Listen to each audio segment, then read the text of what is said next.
Hi everyone, this is Samrat Kishore. I welcome you all once again to the Baseline Show in India. We bring the Baseline Show to you as the official office hours of Baseline Community every week, and now it's every Thursday at 6 p.m. India time.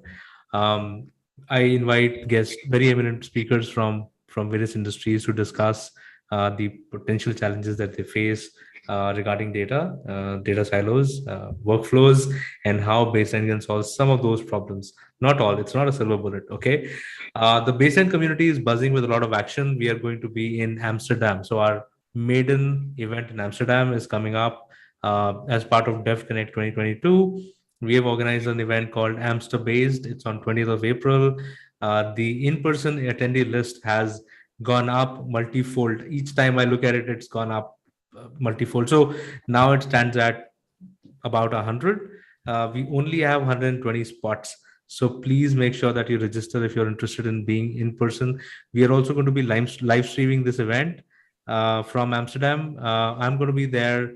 Ton of people from Baseline community are going to be there, and of course our core devs are going to be there from Baseline Labs and Consensus Mesh, which is Yoav.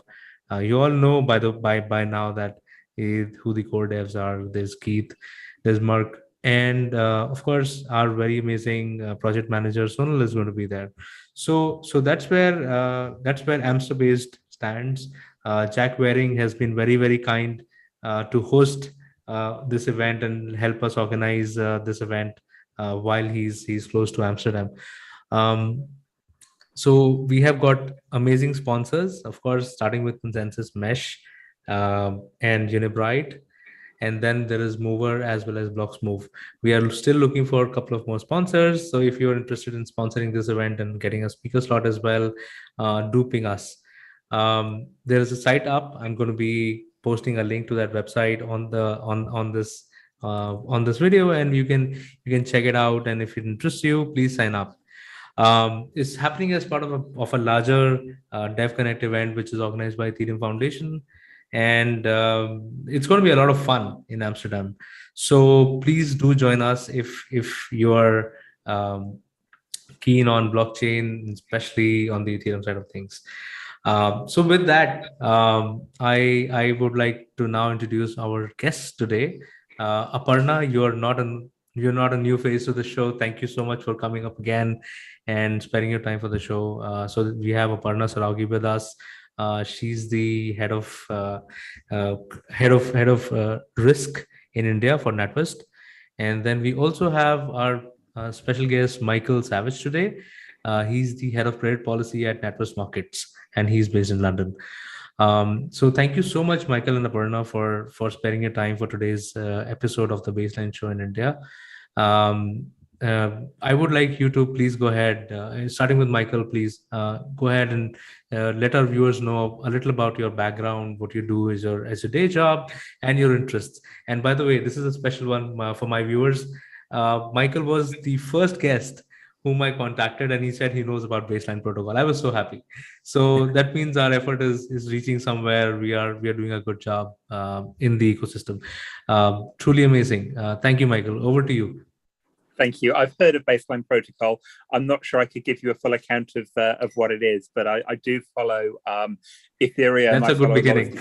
A lot of the kind of blockchain discussions online. I mean, I've got an academic background, so I did a PhD in international relations first, with a focus on international economics, and then went into finance. I spent some time working in the economics department at the Royal Bank of Scotland, various other jobs in the city, focusing more around risk management in financial markets. So, as well as my kind of core day job on credit policy, I also do a lot of work on external risks and horizon risks. And I think, blockchain is really one of the biggest ones in the whole of the finance industry. I think it's going to be hugely disruptive in ways that are good and bad for the industry. But I think, ultimately positive for the economy and for customers. I think NatWest is trying to embrace some of those opportunities already, and we've already started launching. Think about launching bonds on blockchain. I think there are a lot of other opportunities out there, but equally, I think that there are a number of threats to existing business lines that banks have relied on for a long time. And I think that kind of disintermediation is going to reduce costs, but is also going to increase risks in all kinds of unexpected ways that we haven't even thought of yet. So absolutely, I think it's exciting times for us. Awesome. That's amazing. And Michael, I think you and I we should definitely have a separate episode just talking about this. So I did that last time as well. We split up between Ash and Aparna, and then we did a separate episode with Ash as well. So definitely we should talk about tech risks and what banks are doing about it, and how do you react and respond to different evolving threats for the bank in general. So with that, let's also introduce Aparna. Aparna, over to you. Thanks, Samrat. So I'm part of Risk India, and plus I do have a couple of global initiatives. Oh, absolutely. We are more keen to hear about those today. Yeah. So the first one is women entrepreneurship and empowerment, and that started because we felt that there was a need for more connects, right? More data availability, more network availability for women entrepreneurs, and we created that platform where they get the data, connects, everything at one place, and that's really helped a lot of women entrepreneurs across the sectors and across the trajectory, across the continents to the next level. So next thing I want to talk about is the big event which I'm coordinating and hosting. It's a global event on 21st April, Iron Scare and Earth Day partnership, where we have got the minister from Norway, Brunei, Jordan, India, am I missing Netherlands. So the focus is how do we move to the greener economy, right? We all know we cannot live without greener economy, right? Ask finance minister of any country. You ask them what's their top risk. Obviously, Russia-Ukraine crisis, right? Increasing commodity prices, volatility. But climate risk is on the top, all right? Yeah. Most of the ministers have made the commitment that they are going to move to net zero, including India, right? How would we move there? Do we have the resources? Do we have the data? Can we show that we are genuinely moving? What's a life cycle? How are we going to change the supply chain? So I think your baseline protocol can be of a huge help out there. Awesome. And thanks, Aparna, for that notion. So I think this is probably my fourth episode where we are talking about ESG.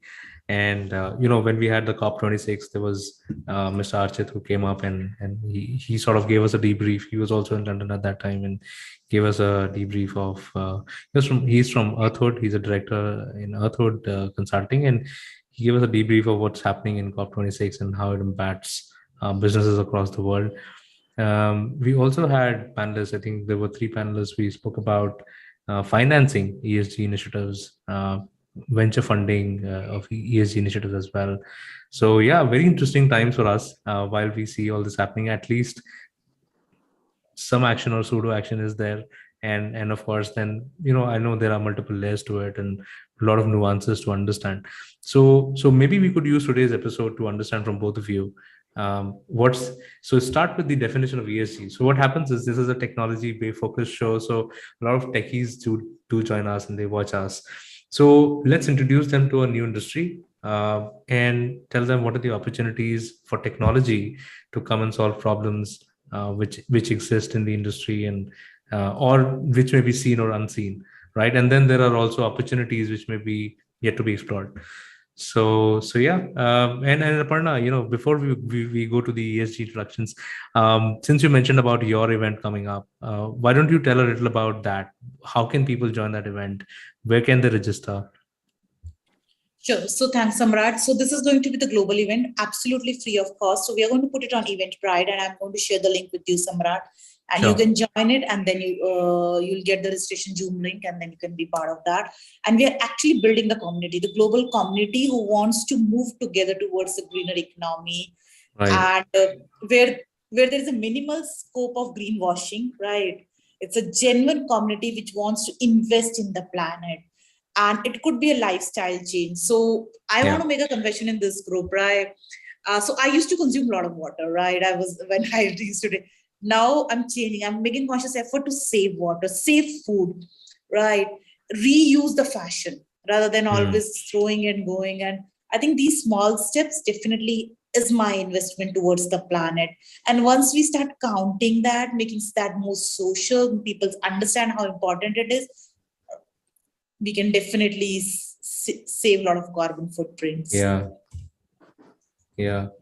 No, that's amazing. That's awesome stuff, and I'm glad that we get kicked off in this fashion. Michael, I'd like to bring you in at this stage and sort of understand from you what's your perspective of ESG. How do you look at it? And before sorry, I keep bringing this up at a later stage, but it's very important for everybody to understand who's watching us. These are individual opinions that we're discussing on this show. These are not corporate opinions of any of us from present or past employers. So please take it as individuals discussing about a subject. All right. Over to you, Michael. Thanks, Samrat. Yeah. So ESG is environmental, social, and governance. And there have been a number of kind of iterations and developments of this over time. So we've had ethical investing for a long time. And then we had the other abbreviation was ESE. We had environmental, social, and ethical.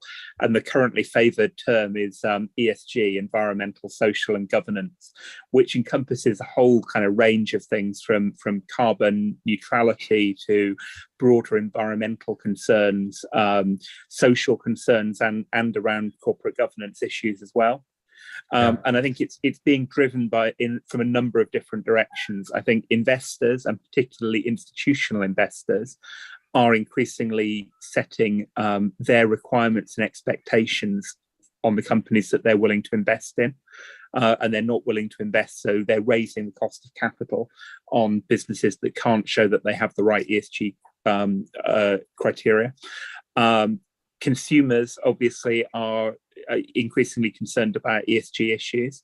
And then finally, regulators are also very concerned about ESG issues. And I think that's one that's become a very live issue in the finance sector, because I think globally, regulators are increasingly pushing financial institutions to think about it from partly a risk lens, to think about the environmental impact and particularly the carbon impact. So from a number of different directions, we're having to deal with this, and it's become quite difficult from a data dimensions. Clearly, we need data in order to be able to make good decisions. In order to manage this, we need to have data about it. But there are evolving standards for the kinds of data that we need and want, for the kinds of disclosure that we're going to get. And I think there's widespread concern about greenwashing, which is something that Aparna just talked about, making things appear to meet criteria when in fact, in substance, they really don't. Yeah. Cool. And what does this really mean for, of course, let's talk about different personas who get involved in this ecosystem. If you could call it an ecosystem. So let's start about the most number of people.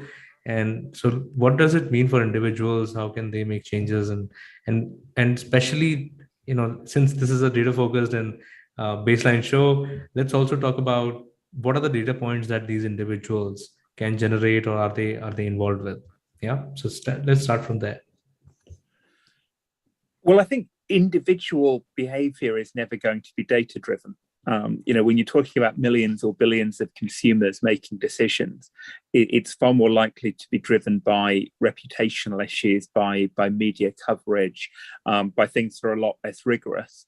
I suppose one way that rigor can potentially come back into it is around setting of standards. So, to the extent that standards are able to be set for what it means to meet ethical criteria. I mean, we've got things like fair trade marks that are popular in the UK market, where endorsing bodies will check to see that certain criteria have been met for it to meet that free trade standard. but beyond that, I think that individual decisions necessarily are not going to be as rigorous as corporate decisions. I echo that definitely. And, that's sort of been the common theme when we talk about ESG on this show. That's sort of been the common theme across. And in fact, Aparna was also just mentioning the same thing, that while she's individually conscious, it takes multiple generations actually to cause that kind of a behavior change into people. And let's also talk about a little about corporates. How can small businesses, and Aparna, I know you're also connected to a lot of startups, so you would probably also chime in here. But what can startups do about ESG? What are they, or are they currently doing in various parts of the world?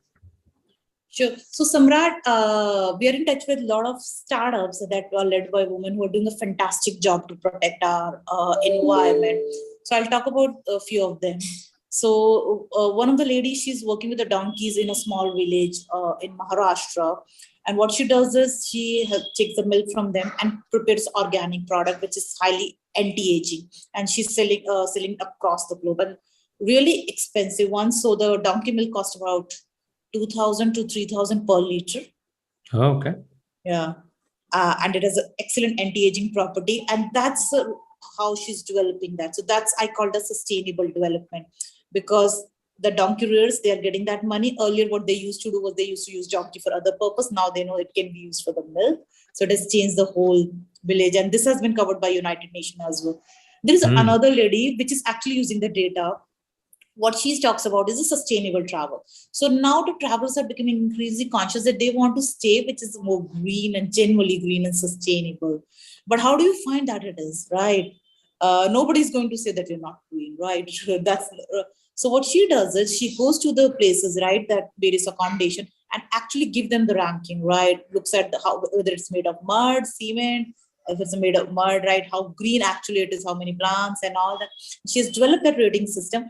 And then she's built a community around it so that people can rate it and stay, right? And with that rating, you're seeing actually a lot of people going to and exploring those places to live.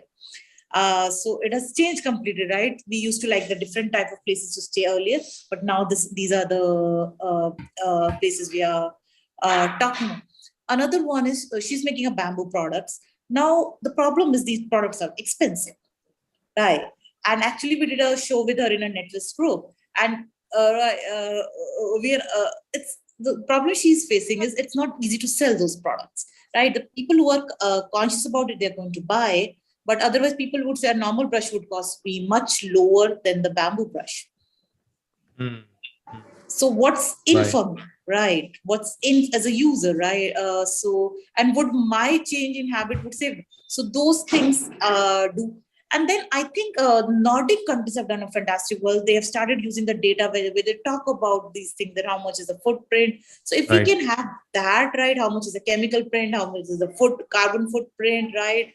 All that stuff, I think that's going to help a lot. And another thing, reusable economy. Fashion industry contributes maximum to the carbon, right? So right now, almost all of us use and throw the products. And it's an average of the fact. If we can somehow use that data, right, changing the customer preferences, a cloth, if this might, whatever I'm doing, get reused and looks really different, right? Somehow we can get that data, design, creativity, environment link, that can really help. And coming to the sustainability, I think we were discussing, this can be used for a lot of things, particularly in this crisis. We are talking about the getting the real data, genuine data, and then helping the people to get employment. The crisis we are going to Russia, Ukraine, right? Ultimately, it impacts the whole world. The data, you lost a lot of data in this. If we can have their education data, their experience data, what employers are looking, and that get verified, right? Again, the recommendation and all that pool, the data cloud coming, that these are the experience, and then mentoring. Again, that can help a lot of people settling down from what we are going through right now. Exciting. No, I think some amazing points there. Michael, I'd like to bring you in again and sort of let's talk about a little larger organizations. Let's talk big banks, let's talk big corporates, even to the level of FANGs. So how do you see these guys contributing to ESG initiatives and I'm talking from a more tech driven perspective. Do you think they're doing anything which is tech enabled, or is it just fluff? Or is it just talks, no action, stuff like that? So yeah, over to you. So I think it very much depends upon the individual business and what their drivers and motivations are. But I think that there are a lot of complex problems, some of which are data driven. So there are very often trade-offs. I mean, we use this phrase ESG, environmental, social, and governance, but quite often those things can contradict. So if you think about it from a social perspective, what's good for society might actually not be the most environmentally friendly option. So, a good example that we've had is around house building. Do you want to impose the most stringent environmental standards on new housing? Well, from an environmental position, yes, but that will make the houses more expensive and less affordable. So it means that there'll be less housing stock available for people. So there's a tension there between the social and the environmental. And I think we don't have any kind of consistent data to make those kinds of decisions. How do we value the utility of an environmental offset versus the utility of a social benefit? And that's the kind of trade-off that we haven't yet been able to think through in a consistent way. And I think some of this is a bureaucratic challenge, because inherently, when you're looking at large businesses or industries, they're kind of driven by management structures and incentive structures that push people to do things in a certain way and to meet certain targets. And those trade-offs can only really be addressed at often quite a senior level. So if, senior people say to their teams, look, guys, can you make sure that we're carbon neutral? Right. Well, if you then get a difficult decision, which one are you going to? Well, my boss has just told me to be carbon neutral, so that's the one thing that I'm pushing. And yeah, how do we measure those things? It's really hard. I mean, I've talked about the trade-off between environmental and social, but actually, let's just look at the environmental. If you think about even something relatively straightforward like carbon, well, where do you attribute the carbon emissions along the value chain? So, you've got the oil company is producing oil that has a certain amount of embodied carbon in it that will be released as carbon dioxide, but only a very small amount of their emissions are going to be from actual exploration and production from their own activities. Most of it is going to be the oil itself. But, that oil then gets sold to another company that refines it and releases some more emissions. And then, somebody puts it in their car to drive to work.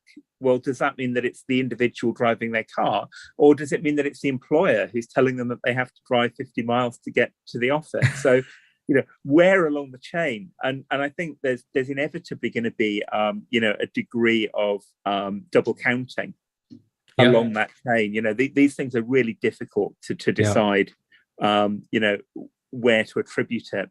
And I think large companies are genuinely struggling with these things. I think that many large firms are very sincere in their desire to address these issues. But at the moment, it's very difficult to come up with any kind of consistent way of deciding how to account for them. There's work being done in that direction. People are thinking about these things, but quite often I look at outputs from consultants that try and come up with consistent metrics, and you look at where they're putting different major corporations and just the ranking, you look at it and you think that's completely crazy. It's just so, it defies common sense when you just see where certain corporations are on the list. You just think this is so much goes against common sense. I simply don't believe the methodology. So I would say that we're at a relatively early stage. Okay, that's an amazing notion. Yeah, I think and Michael, to your point about people going all gaga about being carbon neutral, etc. I think somebody said on this show, one of our guests, he said that being carbon neutral or thinking about carbon while you're doing stuff is like asking somebody to brush their teeth. It's so out there, so obvious. In fact, so I have a consulting company called Golden Next Ventures, and we published our own Golden Next business model canvas. and we have actually included a sustainability box in the ever evolving business model canvas which people use over the years. So I think it's sort of that lens has to be put into every decision that we do, that we make, as individual, as small businesses, or as large corporates as well. um, there is also this shameless plug which I do every time I talk about ESG, but I'm also on the board of a B Corp, and especially, and there are just about 4,000 B Corps in the world. So I think there need to be more B Corps which are working towards uh, uh, UN SDGs, and making businesses more sustainable, and keeping the environment and the planet as one of the key stakeholders while you're taking decisions. So I think that's extremely important. I mean, I've got a background in economics, and I'm used to thinking in terms of trade-offs and in terms of curves. And I have a problem with the idea of carbon neutrality, actually, because zero is just a number on a scale in my mind.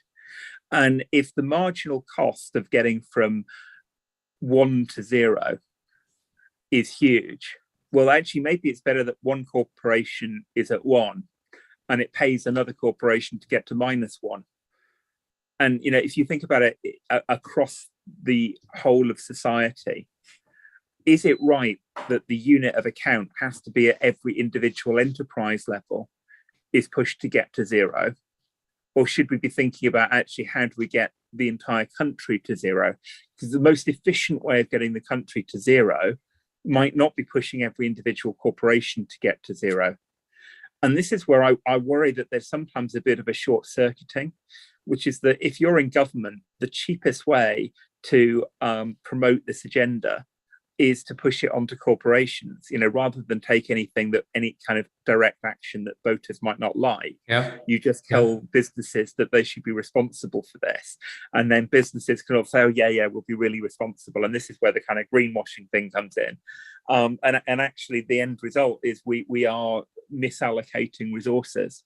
No, I think that's a pretty novel idea, especially for me. I think I'm hearing for the first time that, and makes so much sense. If we could aggregate efforts of multiple corporates, either united by geography, industry, or any other factor for that matter.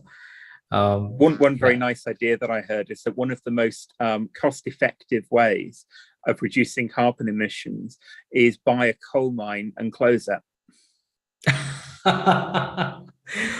Amazing. You're just handing out $1 million ideas on my show. Thank you, Mike. I'm sure my viewers are going to have a good time. If any guys, if you're watching, and if you take up any of these ideas, do remember Michael and me, and do contact us. We'll send you our Bitcoin addresses. Okay, so or wallet addresses, agnostic of the currency. So you do you want to expand a little more on that one, Michael? It's interesting. Yeah. So, let's say that you're, a bank.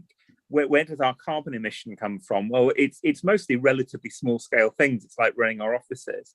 So how do we get to carbon neutral? Well, we can put energy efficient light bulbs in, and we can buy offsets. But actually, buying carbon offsets can be quite tricky and complex, and you need to do a degree of due diligence to satisfy yourself that it's genuinely an effective carbon offset. Actually the most the most kind of bang for your buck. I mean, coal production is the thing that really creates a lot of emissions. If you buy, say, a coal mine in West Virginia, they're not going to make any new mines there. It's very expensive to set up a new mine, and it's a declining industry. So if you bought one somewhere like West Virginia, the consequence is going to be that there will genuinely be a net decline in the amount of coal that is burned, because the cost of shipping it in from somewhere else is very high. So the cost of coal will go up, and that will incentivize users to move to a different, less polluting form of energy. So that seems to me to be like a really cheap idea to offset. Another idea that I like quite a lot is on the opposite end of the cost spectrum. It's something that's extremely inefficient financially. But if you look at what Stripe is doing, one of the things that Stripe is a payments company, And one of the things that they've been doing is investing a lot of money in carbon capture and storage, which is wildly cost ineffective. But their argument is, well, look, if we don't spend money on it, it'll never get any better. So they're kind of throwing money at this thing with the idea that actually, okay, right now, this is not scalable. But if we throw money at it now, we'll encourage development to a point where it actually becomes cost effective. So I think that I quite like those slightly more creative ideas for thinking about how we can have a positive impact. Awesome. No, I didn't know about this tribe initiative, but this does sound the right way to go about it, I think. In fact, for SDGs also, we look at the last SDG, which is about financing all the initiatives which sort of take care of the other SDGs. So I think sort of falls in place, and we need more tribes in the world, I think, that way is. Okay, so another plug for Stripe, guys. I'm going to use it for use Stripe for all my companies going forward, for sure. Okay. And Michael, I think now, so you've spoken about a fantastic conundrum, which I'm sure a lot of decision makers encounter today, which is, how do they actually quantify the value of a chief sustainability officer or a carbon officer versus the other more tangible sort of roles that corporations have. So you brought us that, and you brought us some amazing ideas. Let's also talk about, while we are implementing something like that, do you think data plays a role in this decision making, and what are the data silos that you see, both in both ways? One, data not getting captured, and in the other form where data is captured, but there is reservations around sharing it and aggregating it and consolidating it. I think the fundamental challenge with ESG is, even prior to data being captured, is even just defining what the relevant data is. Again, to my point about the value chain, and even kind of knowing how much carbon there is, or knowing on average how much carbon it takes to make, say, steel. But actually, how much carbon does this particular manufacturer use to make steel? What are the energy inputs that they're using versus the energy inputs someone else is using? So I think we just don't have that data. And I think that at the moment, there's no strong financial incentive to start creating that data. So I think there are some fairly fundamental challenges there. When it comes to the social and governance side, that becomes even more subjective, I think. How do you evaluate governance risk? I mean, sure, there are certain checkpoints that you can use, but it's not the same continuous data that you get with say, financial results, or the amount of carbon. I mean, that's kind of a continuous data set. Whereas, is this company well governed? Well, that's probably a lot of tick boxes and a lot of subjective assessments, and you end up with the risk that you're using quite weak data to make all of your judgments. So somebody at a consultancy 5 years ago filled in a checklist, at 7 o'clock at night when they were tired and wanted to get home. And that checklist now is all that we have on that particular company. So I think that at the moment, it's not simply that the data is in silos, it's that we don't even know what the right data sets are. And the kind of classic Goodhart's law about when the data becomes the target, when the measure becomes the target, it stops being the right measure.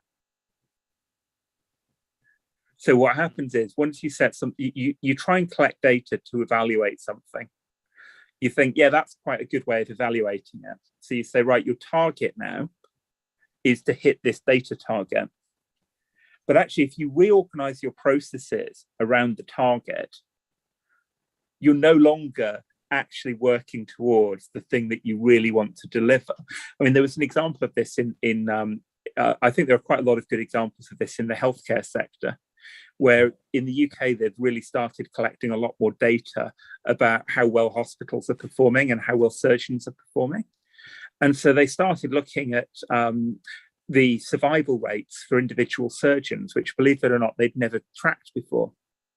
The problem is that the best surgeons were the ones who were able to refuse to treat really ill patients. And so once they start to collect the data and they say, right, we're going to evaluate you on the survival rate, the really good surgeons say, oh, well, I'm only going to take patients who are actually not very ill. Yeah. And so what you're really measuring is the input and not the output. And it's because you're measuring, you're managing against the wrong data points. So I think when these things become targets, they start to get gamed. And I think this comes back to Aparna's point about greenwashing, where you can generate data that look attractive, but the actual underlying problem is not solved. And I think there we're really struggling with what are the relevant data, how should they be aggregated and reported, which ones should we really be trying to manage here, and how should we price them? And I don't just mean price in the sense of putting a financial value on it. I mean, how actually do we manage the trade-offs? How highly do we value some ends over other ends when we have to trade off between them? Right. That's also an amazing point. I think, okay. So identifying the right data, and you also brought up the very important subject of greenwashing. Do you want to expand a little more on that for our viewers? Yeah, so the idea of greenwashing is that the term whitewashing is where you paint over something so that you're not noticing that there are cracks in the walls because you covered it in paint. The idea of greenwashing is that you take a really dirty industry and you sponsor a couple of environmental groups and put some nice commentary in the annual report about how you're really managing your carbon impact. And it just kind of covers it in a bit of green paint, and it looks like you've got great environmental credentials, whereas actually the underlying business is, really polluting and actually doesn't take any of this stuff seriously at all. So, what you're trying to do is to get data that gives you a genuine sense of how well they're performing in environmental terms, rather than allowing more cynical businesses to present themselves in a superficially good light.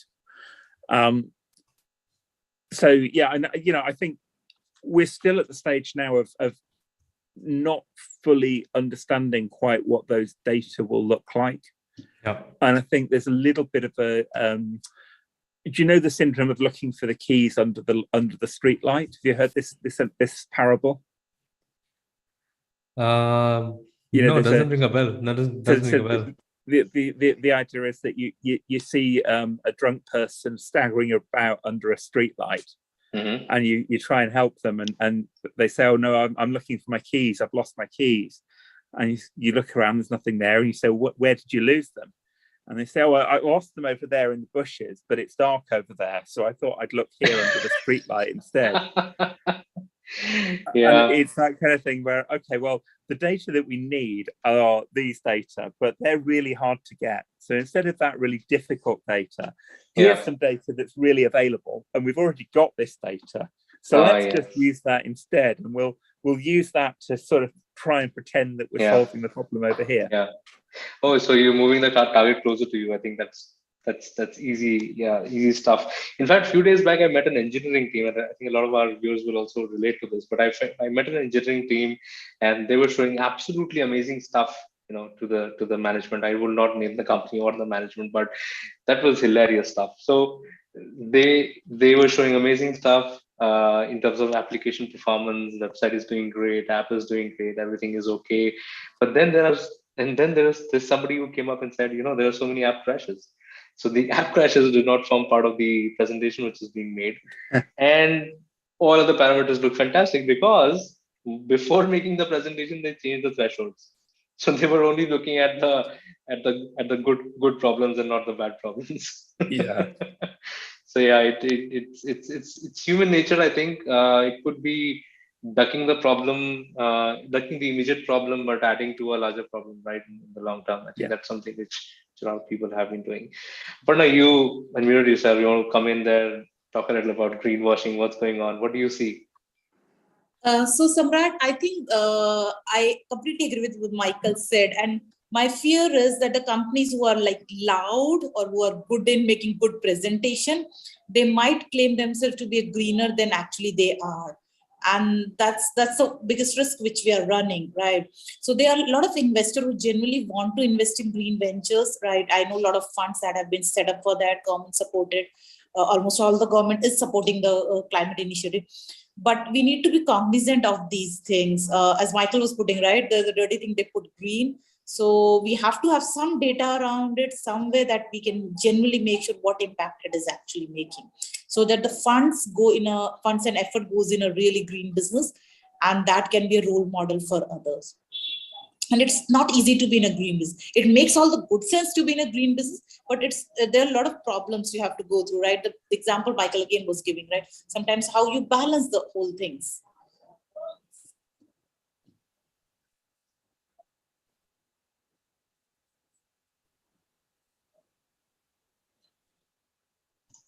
Yeah, so I had a bit of a disruption, sorry. So I couldn't hear you properly, Papana. Could you go again, please? Okay, so so I'll repeat myself. So what I was saying was this is a time when almost everybody's understanding the importance of climate risk. There is a lot of funds, energy, focus. People want to invest, government want to invest, investors want to invest in green ventures. But the biggest risk which I feel is that there are a lot of people who are saying they're running green ventures, right? My industry is doing well. But as you were saying, and as Michael was referring, right, we need to be cognizant about it. There are data which we get, right? It's actually the genuine data, the relevant SLAs. Like the example you gave, the app was crashing, that was never it. And I know a lot of technology meetings I attend, right? It shows all green, and then you know how actually green, right? The threshold, they have put it up. So we need to have that thresholds parameter in a right way, that we know which are the genuine green businesses, right? It's not the somebody who shouts loud, I'm green, I'm green, I'm green, and the whole energy and funds goes in. Right. That's the first risk which we can run. And that's where the silo, I really fear data silos can make that, right? But if you have an integrated data, decentralized data, generally the green ventures would start coming up, right? That these are the green. And that's where all the support should go in, right? Like we were talking last time about the NGO, right? The NGO which makes say that they're doing a lot of noise, they tend to get more funds. But how do you actually ensure that they are the right NGOs, right? The impact, the rating of all the customers and all that, right? The beneficiary. So I think that's what is actually needed, that generally find what are green ventures, and it's not easy to be in a green business. It's make good sense to be in a green business, but it's not easy. With a lot of TCFTs, a lot of disclosures you have to do, right? And sustainability, the cost increase. So I think data can play a huge role to genuinely help in, right? It's like getting so there can be certified data. I think certified data does, that's what I see as a big gap. Michael, what's your view on this one? If certified data reaches the right people at the right time, and I think the problem with certified data is that if the certification is wrong, it means that everyone is wrong. I mean, I think there is something to be said for decentralization and actually multiple standards in a sense, because with multiple standards, at least you get some way of, challenging how we're measuring things, because we don't know what the right answer is. So, I mean, I work in credit risk, and credit models are some of the oldest models out there. I mean, we've had credit models for a very long time now, and credit models have a reasonably objective standard. It's about the probability of default, and we have got a history of actual defaults that we can measure it against. So we're always calibrating it against certain data that everyone broadly agrees on. I mean, it's generally, there's some argument at the edges sometimes, but broadly speaking, it's very clear if there's been a default. That's not so true of a lot of this environmental data. I mean, profit and loss data, again, we can argue about things like, revenue recognition and points around the edges, but fundamentally, we know what cash flow looks like, we know what profits look like. And you can only get away with that for so long. You can only get away with misstating it for so long before reality will catch up with you. The problem with a lot of the environmental, social, and governance data is that there's no absolute standard that we can ultimately test the data against.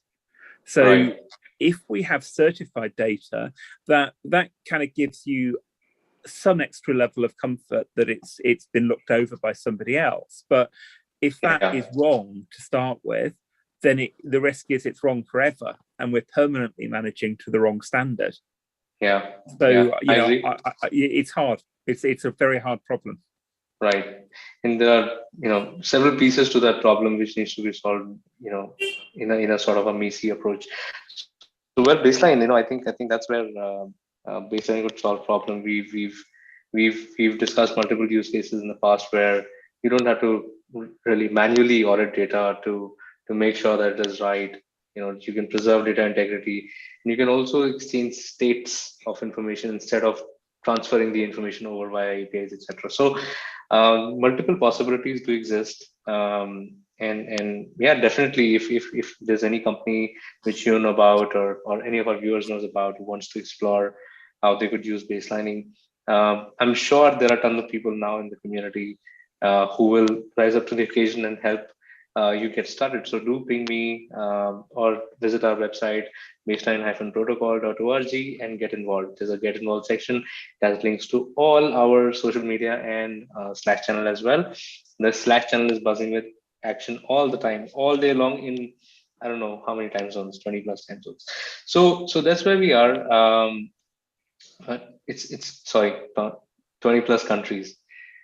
So that's where we are on today's show.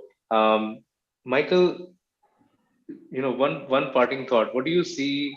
So of course you brought in a very interesting point about greenwashing. Also, I think a lot of people are investing money on ESG and some more money on marketing initiatives. So they go out and tell to the world more than what they've done. Excellent. But what do you see as money making opportunities? So on one side we're saying you could save the environment, you could save costs, etc., by doing all this, but not in all the cases, but maybe. And then, is there any money making opportunities for organizations who engage in these practices? I think the market is not efficiently set up to reward this at the moment. So I think that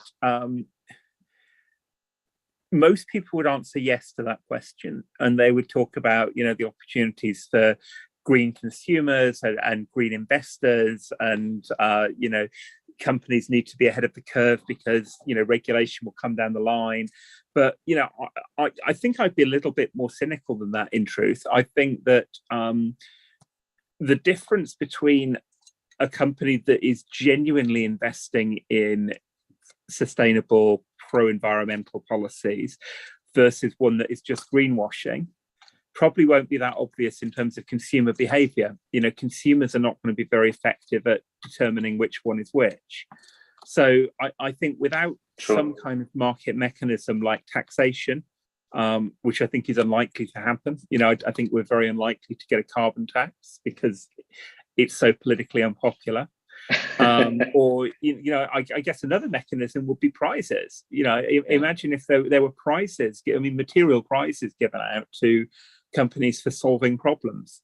That's a tried and tested way of doing things, and there are enough billionaires out there who could put meaningful amount of money behind prizes. But I think in truth, without that, it's difficult. And I think that we're about to go through quite a challenging period for ESG. Because the Russia-Ukraine crisis, which we haven't talked about directly, I think is a real challenge for ESG, actually, because the things that look like they were, good environmental policies haven't always proven to be so. And which sectors are performing extremely well at the moment? Well, it's oil companies, mining companies, Cascade. It's all of the most polluting ones. So I think we may go through a challenging period for ESG investors, and a challenging political and economic period where consumers want subsidies to their carbon usage. They want subsidies for high gas prices and high energy prices. And so it's all kind of moving in the opposite direction at the moment. So I'm sorry to end on a slightly pessimistic note. Yeah, I love that view, actually, because all of our other guests have spoken very positively about it. There are tons, and I'm sure there are tons and tons of reports out there which will say quite the opposite. But what you're presenting is a more pragmatic picture. I totally agree with that. And coming from the risk management background, I'm programmed to see that side first. Yeah. So amazing perspectives, Michael. And Aparna was absolutely right when he introduced us that you're going to be bringing in some absolutely amazing, groundbreaking perspectives to the show. Thank you so much for that. I'm sure our viewers will also find some value in watching this and listen to you. Any closing thoughts that you have for us? No, thank you very much for having me on. I think lots of challenges, lots of things to think about. So thank you very much. Thank you, Michael. And I would be obliged if you could also come for another episode where we talk about tech risks. So we've been doing a couple of that's one theme which I sort of carry. Tech risks has been my background as well, so it's sort of my comfort area, and I see a baselining definitely adding a lot of value to risk management in general. So we're going to be doing that anytime that you're comfortable with. So I'm going to invite you. So with that, Aparna, do you have any parting thoughts for us today? So thanks, Samrat. I think we had a good discussion. So hopefully data helps us to make ESG and other things really impactful. Yeah, I'm taking back a lot of value out of this discussion today. I think thanks to both of you for your thoughts and your time for this show. So with that, let's wrap up today's episode of Baseline Show in India. This is Samrat signing off.